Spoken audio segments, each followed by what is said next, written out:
quand on va arriver vers 10-12 heures de cours, je vais dire alors, est-ce que ça arrive ou est-ce que non? Que paso? Tu vois, Hall del Paso, José, non se dice. Hey, la vida loca. Non, mais du coup, ben voilà. Duolingo en fait, disponible en espagnol aussi. Ouais. Oui, ben je fais pareil en réunionnais quand c'est la réunion, mais voilà. Du coup, j'ai pas de suite à ce propos. Du coup, mettez le reste dans les commentaires. Ça fera du reach.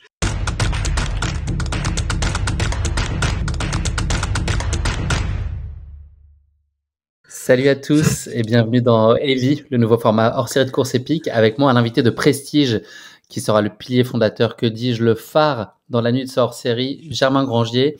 Salut Germain, comment ça va? Est-ce que tu es branché sur 200 volts aujourd'hui?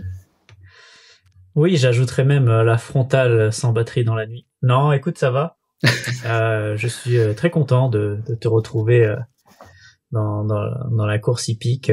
J'ai toujours aimé vraiment tout ce qui était hippodrome et chevaux. Du coup, c'est super cool. C'était ton dada? Ouais. T'étais pas aux Japonais absents donc... Et non. Non, tout ça n'est pas écrit, bien sûr. Germain, si tu veux bien, je vais te faire part de ma réjouissance de me dire qu'on allait passer un peu de temps ensemble avec ce format qu'on a réfléchi ensemble, co-construit. Donc, c'est un grand plaisir et je suis content qu'on ait ce projet qui nous réunisse à nouveau. Je vais présenter donc en quelques phrases Heavy, donc ce nouveau format hors série de course épique qui envoie du lourd pendant 6 mois à raison d'un épisode de 30 minutes par mois. C'est ambitieux de tenir ce cadre-là, mais jusqu'à son dénouement en terre américaine qui sera mi-juillet, on va plonger dans l'univers sans concession de la Rock 100, cette course mythique au Colorado qui fait trembler les montagnes et les mollets. Et qui de mieux pour nous guider dans cette odyssée minérale que toi, Germain, trailer de haut vol au mental aussi solide que du métal forgé à blanc. Et oui, c'est plus qu'un simple suivi de ta préparation, c'est un riff sonore brut, un podcast où la sueur, la caillasse, les kilomètres et les riffs de guitare saturés s'entremêlent pour créer une symphonie épique. Chaque épisode sera un coup de médiateur dans le quotidien, de ton quotidien d'ultra-trailer, tes entraînements, la nutrition, des doutes aux petites victoires et puis des à côté plus personnels. L'idée, c'est qu'on dézoome aussi plus globalement sur comment tu vis cette période. Donc voilà, préparez-vous, chers auditeurs, parce qu'ici, on va parler de dénivelé qui pique, de cailloux qui tranchent, de jambes qui brûlent, le tout sur fond de guitare hurlante et de passion à l'état brut, façon hard rock. Heavy, United Surge of America. C'est un podcast qui ne fait pas dans la demi-mesure. Ça envoie, ça secoue et ça tabasse. Branchez la guitare, moi j'accorde ma basse et bienvenue dans Heavy, leur série qui envoie du lourd. Est-ce qu'on est bien avec ça? Germain, est-ce que j'ai planté le décor à peu près comme il fallait? Écoute, ça a l'air pas mal. Il manque un petit peu... Il va falloir qu'on accorde la guitare. Je crois que c'est le dernier truc. Ouais. Mais généralement, les artistes le font un peu en live, tu vois, ça fait genre un peu l'intro. On va faire ça, du coup. On va faire ça en improvisation, on va se faire confiance. Germain, pour ce projet, donc pour clarifier, parce que là je suis parti un peu dans des envolées lyriques, mais l'idée c'est de te suivre jusqu'à ta Hard Rock 100 au mois de juillet. Je te propose de replanter le décor de cette Hard Rock, mais je vais te faire un tout petit peu bosser, puisque dans la description que j'ai rédigée de cette Hard Rock, il y a 3 erreurs. Ok? Donc là, il va falloir que tu sois focus pour réussir à déterminer 3 trucs qui vont pas. Donc, je te lis la description. Je vais au bout de la description, comme ça nos auditeurs ont une vue un peu plus précise de ce qu'est la hard rock. Mais voilà, il y a subrepticement 3 petites erreurs qui sont glissées dans ce descriptif. Donc voilà, je fais confiance à ton oreille avisée pour les détecter. C'est parti. Niché au cœur des montagnes de San Juan, dans le Colorado, la Hard Rock 100 est l'un des ultra-trails les plus redoutables et emblématiques au monde. Avec ses 160 km et plus de 12 000 mètres de dénivelé positif, elle défie les coureurs sur des terrains techniques très souvent à plus de 4 000 mètres d'altitude. Clin d'œil, 4 000 mètres d'altitude, bien souvent à plus de 4 000 mètres d'altitude. Oui, c'est vrai. Okay. La course se distingue... Ouais, c'est une fois qu'au-dessus de 4 000, je crois. 4000 oui. Alors bien souvent, c'est assez subjectif. Hein. Il va falloir que tu. C'est vrai. Que tu oui, j'ai dit bien souvent. Alors j'avais changé pour mettre très souvent. Le lyrisme et les. Oui, non, vas-y. Ouais. Bon, c'était ça la demi-erreur. C'est globalement à plus de 3500 mètres et c'est effectivement plus ponctuellement au-delà de 4000. La course, elle se distingue par son rituel d'arrivée unique. Pour valider leur performance, les finishers doivent embrasser un rocher gravé du logo de la Hard Rock. Le parcours qui alterne chaque année. Vas-y. Non, il faut lécher les pieds de l'organisateur à l'arrivée. Ça, tu t'es trompé. Ah oui, c'est vrai. Ouais. Troisième erreur que j'avais pas vue. Voilà. T'as raison, j'ai écrit ça bêtement. Ouais. Le parcours qui alterne chaque année entre sens horaire et anti-horaire plonge les participants dans des paysages à couper le souffle, mais aussi dans des conditions météo imprévisibles par nature, donc de la neige estivale aux orages violents. Des légendes de l'ultra-trail ont marqué l'histoire de la hard rock, comme Kilian Jornet, vainqueur à 5 reprises, ou encore Courtney Dauwalter, qui détient le record féminin depuis 2021. En 2016, l'Américain Jeff Browning a remporté la course après être entré en dernière minute grâce à la liste d'attente. illustrant la nature imprévisible de cet ultra qu'est la hard rock. La course est également connue pour son processus de sélection rigoureux dont tu vas nous parler un peu plus tard, avec une autre équipe divisée en catégories, les novices, les finishers et les vétérans, ces derniers ayant terminé la course au moins 3 fois. Clin d'œil. Ah, au moins 3 fois. C'est au moins 4, non? C'est 5 fois. Ah. C'est 5 fois. Ouais. Ah là là. Bon, pour le reste, normalement, tout y est à peu près, et puis tu vas nous le raconter après à ta façon, mais c'est ça. Et donc, sur le dénivelé, c'est pas 12 000 mètres de dénivelé positif, tu as vu juste. Oui, c'est ça. On est plutôt sur les 10 000. On est plutôt sur le vrai format 100 miles. Quand les Américains disent 100 miles, c'est des gens qui respectent vraiment les distances. Quand ils disent 100 km, genre il y a 100, quelque chose, et 100 miles, il y a 160, quelque chose. Parce que en fait, c'est vraiment... ça vient de là-bas, ces distances fixes, où les gens s'inscrivent pour vraiment être finisher d'une distance, avant tout. Donc, ouais, voilà. Nous, on est toujours, tu vois... T'auras jamais 99,5 miles, ouais, 100 miles, 172 km. Ouais, il y a toujours un peu plus, mais on est plus, ouais, on va dire, on est plus les pays latins, tu vois, plus ou moins. On en remet pas, on s'en fout, quoi. Germain, c'est la première question pour toi de Heavy. Elle était émouvante. L'intérêt pour cette hard rock, toi, jusqu'à maintenant, il était à quel point prononcé? Est-ce que c'est, de manière générale, tu vois, si en étant un peu, à quel point le rêve américain, la culture américaine, ça peut être important pour toi? Est-ce que c'est un idéal que t'as, de gamin que tu as un peu toujours eu? Et au milieu de tout ça, quelle place pour la hard rock en particulier? Ben moi, on m'a donné le ticket, du coup, je me suis dit que j'allais y aller. Je connais pas tout, mais bon, voilà, ça a l'air sympa, quoi. Non, j'ai toujours voulu courir aux US. J'ai pas mal couru en off, parce que j'y suis allé plusieurs fois avec Cathy. On a couru, justement, là où elle a un peu grandi, sur la côte est, dans les White Mountains. Et des fois, il y aura des petites allusions comme ça, un peu fortes américanisées. À consonance anglophone, ouais. Voilà, et j'ai fait aussi la Speed Goat. Ça, c'était plutôt en Utah, côté de Salt Lake City. Et j'ai bien aimé l'ambiance, et je me suis dit un jour que j'aimerais bien faire une grande course, et c'est celle qui m'attire le plus aux États-Unis. J'aimerais bien faire la Western un jour, je me sens pas totalement prêt. J'aimerais, si je fais la Western, la préparer correctement, c'est-à-dire voilà, un peu me mettre le pied à l'étrier, juste puisque on est dans course hippique, non?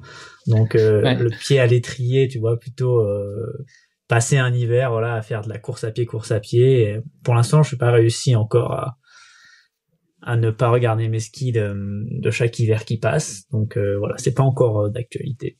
Mais sinon, la hard rock, ouais, c'est aussi une partie des États-Unis que je connais pas, mais je suis allé quand même, peut-être ça fera la 4e ou 5e fois que je vais dans le Colorado. Parce que j'ai fait aussi la Trans-Rookie, qui est pas loin, au final, pas loin. C'est plus dans les Wasatch. Mais du coup, là, c'est la chaîne de montagne un peu plus au sud-ouest. Les St. John. Donc voilà, c'est tout c'est Duolingo en même temps, cet épisode de course épique. Oui, voilà, Google Translate. C'est une méthode de langue. À la fin du hors-série, nos auditeurs sont bilingues, j'ai l'impression. Vous validez le niveau 1 après le premier épisode. Donc ouais, un parcours, surtout un endroit que j'ai envie de découvrir. Et surtout le côté altitude que je connais peu, en tout cas. La particularité de l'altitude aux États-Unis, c'est que tu as des terrains extrêmement faciles à une altitude élevée, ce que tu n'as pas en Europe. Si tu te retrouves à 4000 ou 4002 en Europe, t'es forcément crampon aux pieds, voilà, dans le massif du Mont Blanc, le massif du Mont Rose, ou dans le Valais, etc. Donc dans l'arc alpin, dans des terrains très techniques, t'es pas en train de courir sur un plateau, sur une piste, quoi.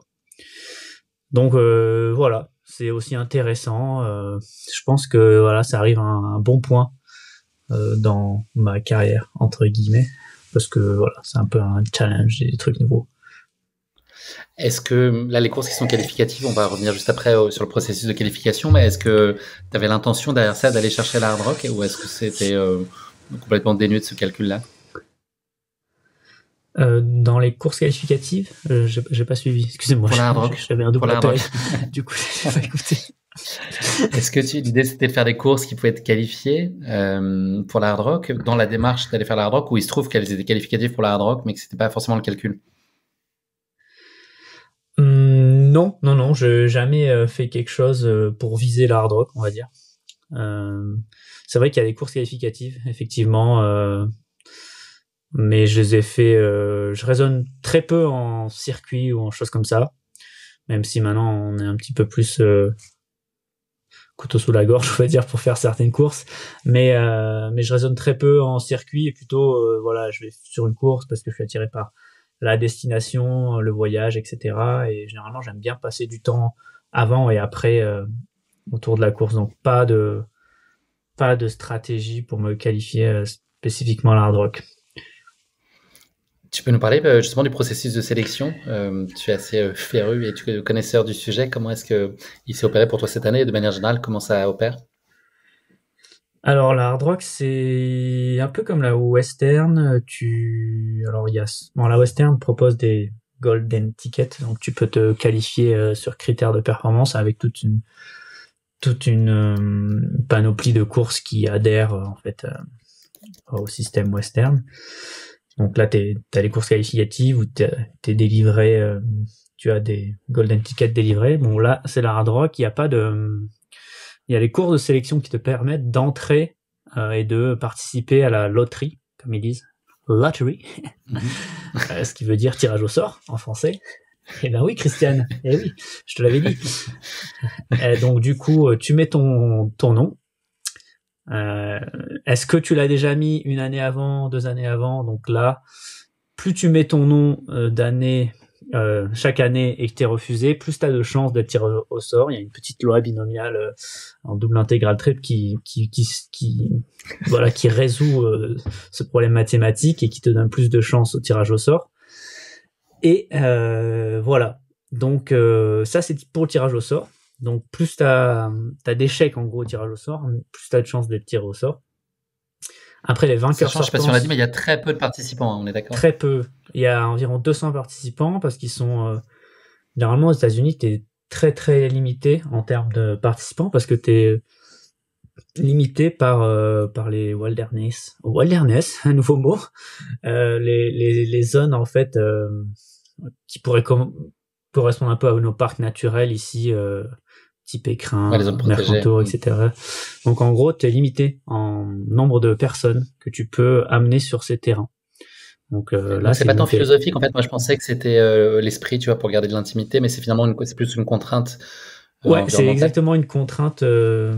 En fait, il y a un nombre maximal de personnes que tu peux en fait emmener sur ces sentiers à la journée durant un événement. Donc voilà.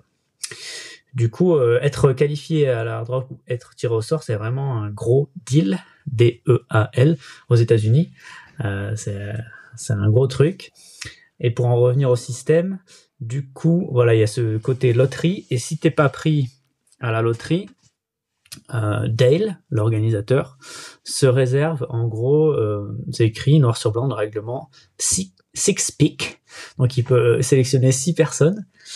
De son choix, totalement arbitrairement. Donc il peut prendre son voisin si, par exemple, il a mis son nom dans la loterie.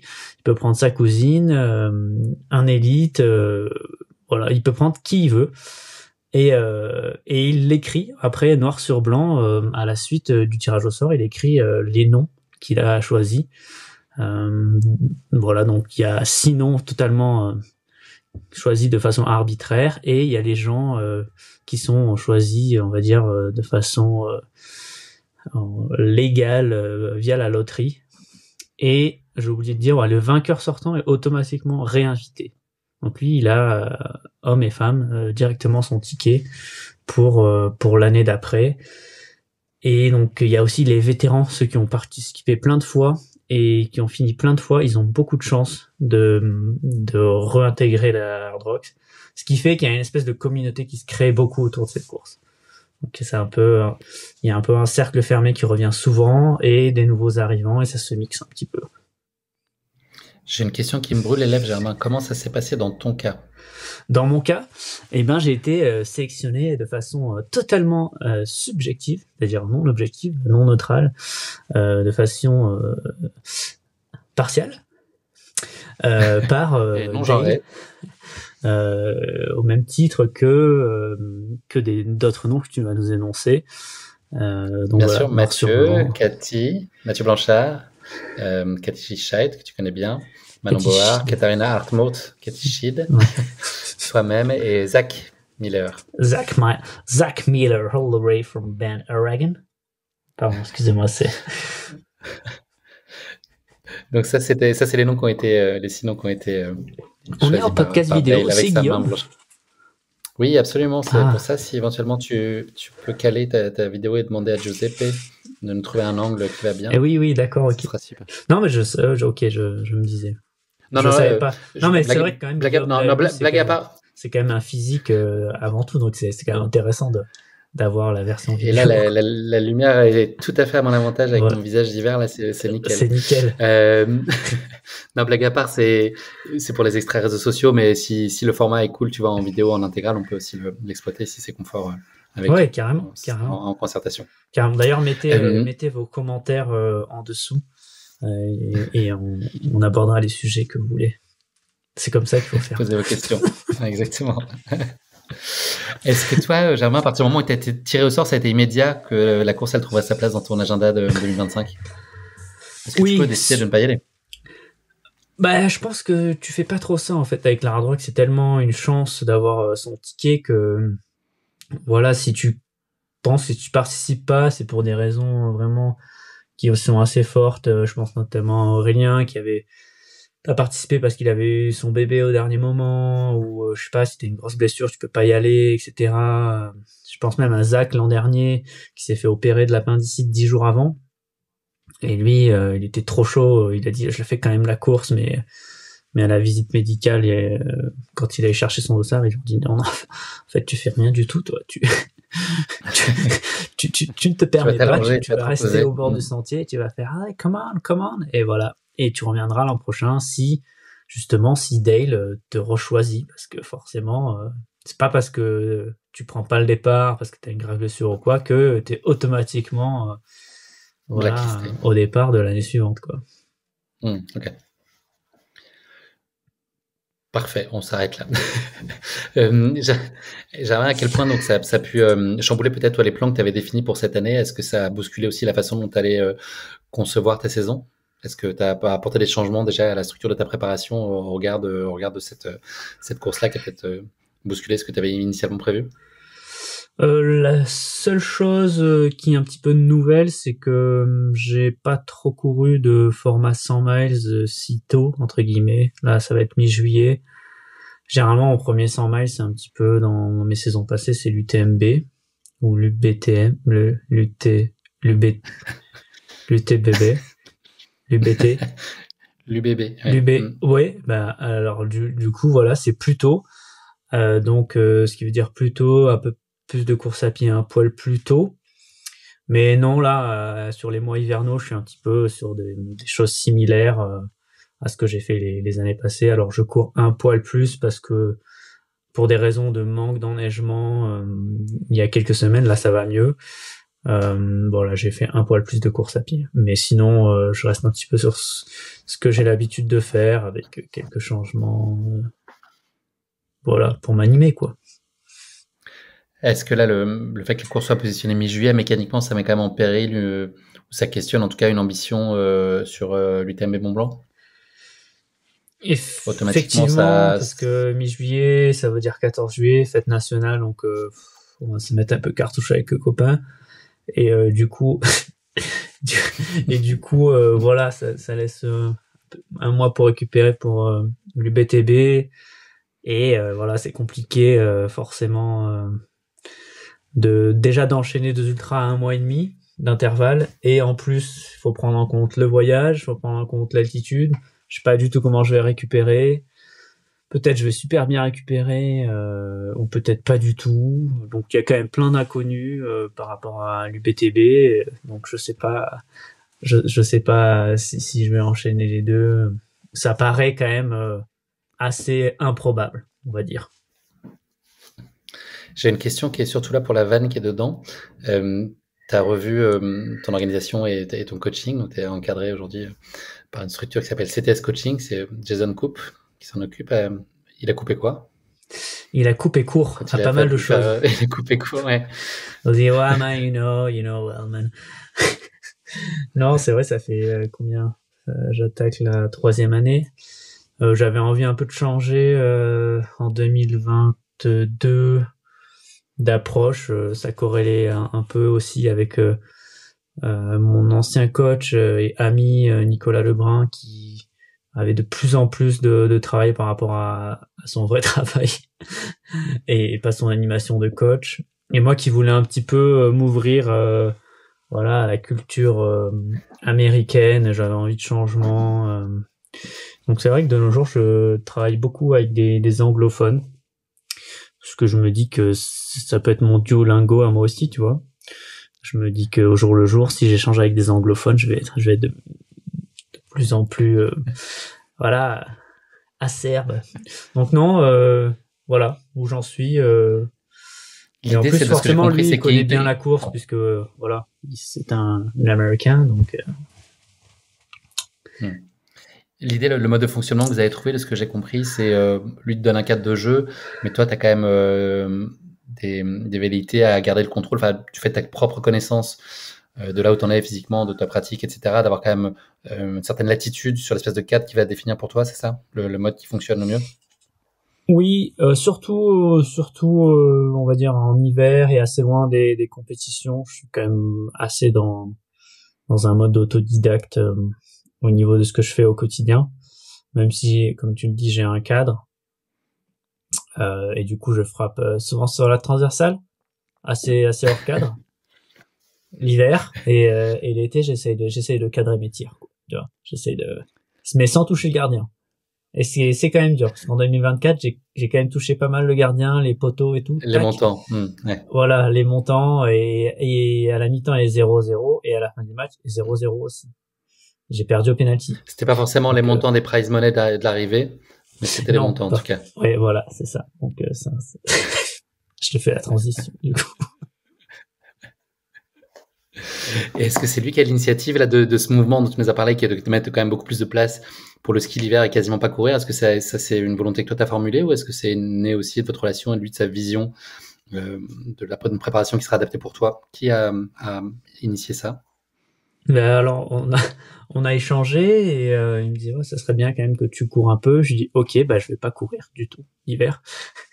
Non, mais c'était un petit peu ça. Moi, j'adore l'hiver. Tu vois, je peux rester je sais pas, je peux rester des minutes et des minutes en train de regarder la neige qui tombe par la fenêtre. Donc c'est vraiment une saison avec laquelle j'ai grandi, parce que j'ai grandi en station de ski et voilà, tous les matins, je me levais, ah, est-ce qu'il a neigé? Non, pas neigé. Bah, c'est un peu pareil des fois au niveau de la nuit, je me lève à 2 heures du matin parce que ils ont prévu de la neige et je vais regarder s'il a neigé. Donc c'est important pour mon équilibre. Du coup, voilà, on avait échangé là-dessus et il m'avait dit, bah, ok, écoute, si tu penses que toi c'est super important, je vois pas trop de contre-indications à ça. Alors cette année, j'ai réimplanté un peu plus de course à pied, mais bon, on parle de 3 heures par semaine ou 3-4 heures. Premièrement parce qu'il y avait pas de neige, comme je te dis au début de l'interview. Et du coup, bah voilà, comme j'ai fait l'effort de garder 3-4 heures, là, j'essaie de les garder un petit peu en fil rouge. Et du coup, voilà, je suis aussi curieux de voir comment j'ai maintenu micro adaptation, micro forme avec ces 3-4 heures semaine. Ça me demande pas trop de coûts, on va dire, par rapport aux conditions de ski. Je pense quand même que j'arrive bien à en profiter. Donc voilà, là, on a trouvé un peu plus un entre-deux entre mon approche totalement ski et une approche un peu plus course à pied. Germain, avant de se plonger, Germain, dans tes premiers rendez-vous de la saison 2025, à partir de début janvier, juste peut-être quelques mots pour revenir sur l'année 2024, tirer un bilan. Est-ce que ça a été une année qui a soulevé un certain nombre d'interrogations? Voilà, qu'est-ce que toi tu tires et tu retiens de cette année en quelques mots? Alors, effectivement, en 2024, pas mal de tirs hors cadre dans le public. Mais on m'a souvent ramené le ballon. Du coup, non. Ouais, je pense que je me suis bien entraîné. C'était toujours là au coup d'envoi en tout cas. Oui, voilà, j'étais sur la feuille de match et mi-juin, voilà, je me casse. Au début, je sais pas, je me suis cassé des côtes, je suis tombé et on me dit oh ça va, ça va bien. Puis une semaine après, en fait, à la radio, il y avait 3 côtes cassées. C'est pour ça que j'avais mal. Du coup, je me dis quand même, ça fait quand même assez mal pour un petit bleu. Donc voilà, premier stop un peu mi-juin, alors que je devais reprendre par le Lavaredo. Et après, écoute, sur l'UBTB, voilà, je pense que j'ai fait un petit peu la course que je voulais faire. Je voulais partir aux avant-postes et même si je pensais que j'avais pas forcément tout l'entraînement nécessaire, en tout cas avec ce coup d'arrêt en juin avec les côtes, voilà, je pense que j'ai fait une course assez alignée avec ce que je voulais faire, mais bon, à Trian, bah, ça a plus fait. Petit à petit j'ai perdu cette connexion. Alors c'était très très bizarre entre mes jambes et mon cerveau. J'avais du mal à contrôler mes jambes au niveau de la contraction, de la coordination. Sur le coup, je me suis dit bon bah c'est juste que j'ai pas assez d'entraînement. Ok, bon, je mets le clignotant. Ça le fait pas. On va voir ce que la suite va m'offrir. Du coup, je me suis dirigé vers la diagonale. Qui là, voilà, j'avais plus de raison de ne plus avoir le volume nécessaire à la course à pied et j'ai eu exactement la même chose. Donc là, ça commençait à être un peu plus troublant parce que clairement, c'est quelque chose qui est complexe à expliquer, mais mécaniquement, en fait, mes jambes ne marchent plus et ne suivent plus ce que j'ai envie de faire dans ma tête.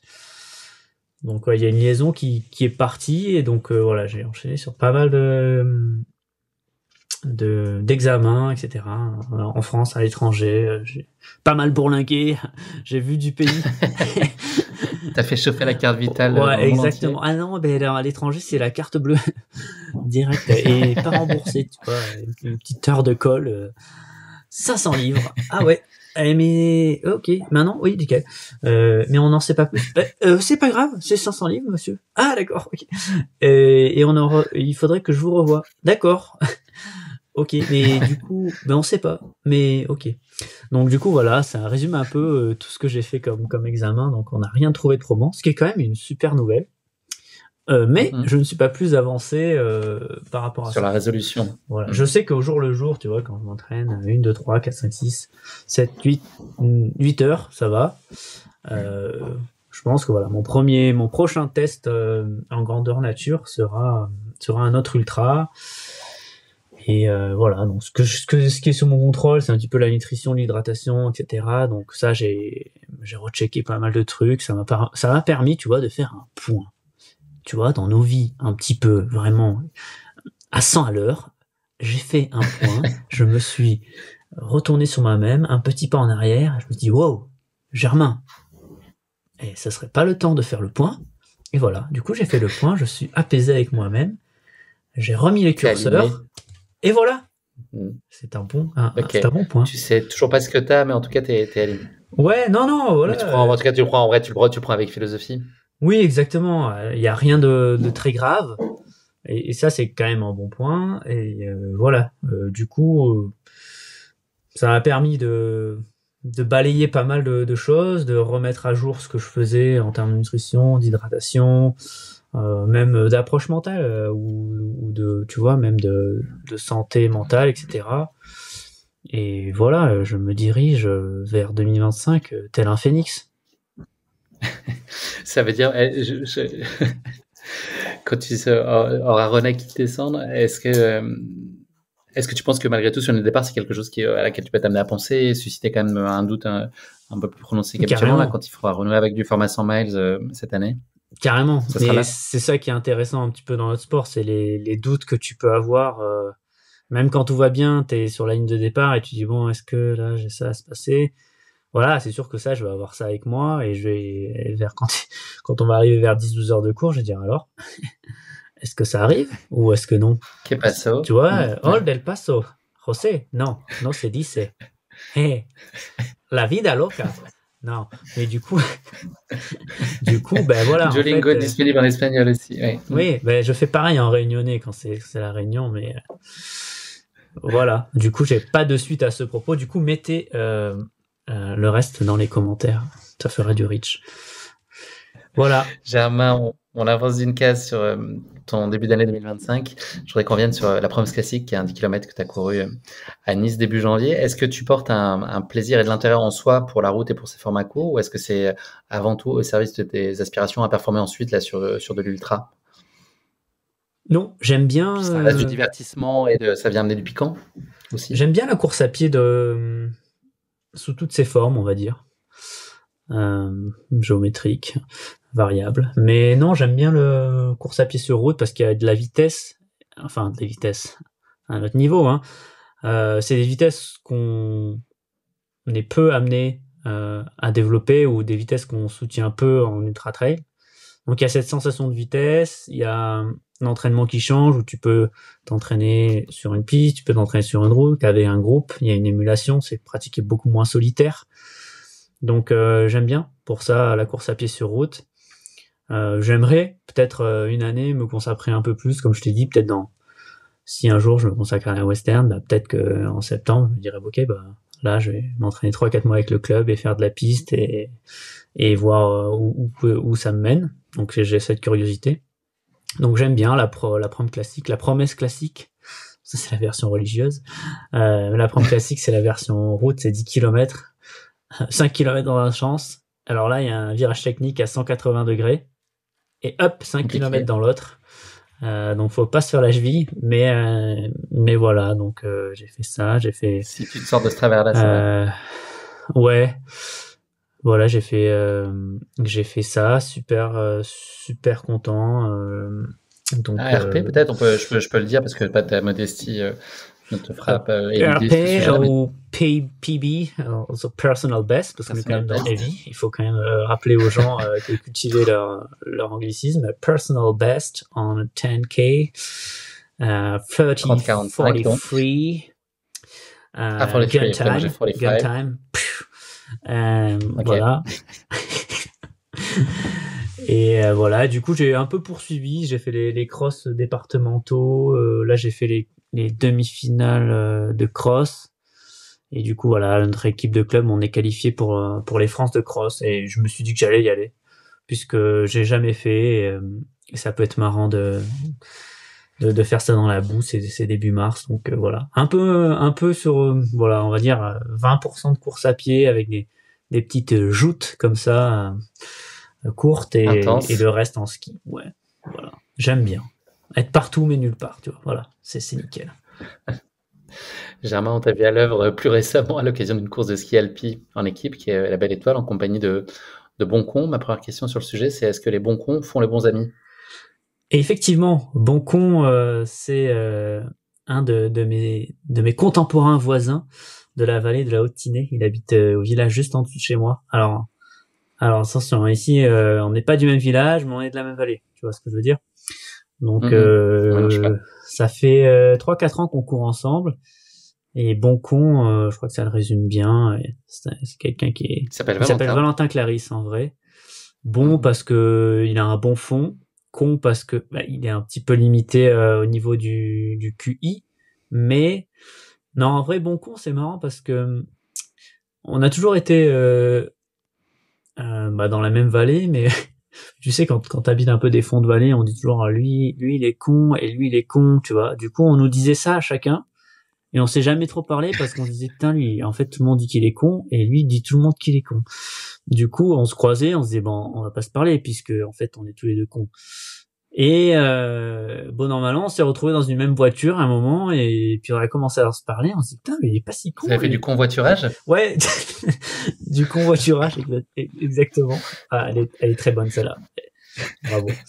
Et du coup voilà, on s'est dit tu veux pas qu'on skie un peu ensemble, et après on a fait une course verticale où on se tire un peu la bourre et de là il y a une amitié de bons cons, voilà. Et c'est pour ça que c'est marrant parce qu'en fait tout le monde nous opposer entre guillemets dans le fond de vallée. Et voilà. L'amitié vous a réunis. Voilà, nous on est allé au-delà des on-dit. Qu'est-ce qu'il faut que tu fasses à ce sujet absolument demain? Demain, c'est la Saint-Valentin. Eh oui. Voilà. Il faut que tu Effectivement. passes un petit coup de fil pour lui souhaiter bonne fête. Eh oui, mais parce que Ça lui c'est fera mon plaisir. anniversaire d'abord la Saint-Valentin. Donc c'est lui qui va Ah, m'appeler. c'est vrai, c'est les oui. deux. Et il s'appelle Ok. Et Valentin toi, tu lui lui aussi. diras bonne fête. Et son Ben nom voilà, c'est c'est pour ça. juste Valentin. Cette édition, elle a été un peu contrariée par des petites toux à répétition, et un état de fatigue, enfin en tout cas de maladie qui était bien installé. Est-ce que malgré tout, vous avez pris du plaisir là sur cette course, sur cette belle étoile qui est une course en équipe? Oui, et, nous avant tout c'est on court pour le plaisir. Vraiment pour voilà pour être dans nos allures, être en accord avec l'élément et tout ça quoi. Hein, c'est voilà. Alors, pour Mais il n'y a pas de sujet vous prenez pas au jeu des positions, etc. Comme là, c'est une course que vous avez déjà faite ensemble, de vous dire, faut qu'on fasse au moins aussi bien que l'année dernière, etc. Vous n'êtes pas dans cette démarche-là du tout. Si. Après, oui, c'est vrai qu'on avait la bonconite. Du coup, ça c'était bonconite aiguë, compliqué à gérer. Mais si, on essaye toujours de donner le meilleur de nous-mêmes. C'est ça qui est assez bien avec Valentin justement, c'est qu'il peut être vraiment au fond du trou. Et je pense que c'est pareil pour moi. Si on a pris nos engagements de courir, parce que c'est une course à deux. Et ben voilà, il était super malade et bah il s'est mis sur le capot toute la course et voilà, c'est très louable et en tout cas c'est quelqu'un que j'aime bien pour ça parce que quand il dit qu'il fait quelque chose, il le fait et voilà quoi. Mais on peut quand même dire que vous êtes sur le podium cette année, c'est quand même à cause de lui, non? Pardon? On peut dire que si vous n'êtes pas sur le podium cette année, c'est quand même plus à cause de lui. Ah oui, clairement, c'est complètement à cause de lui. Hein.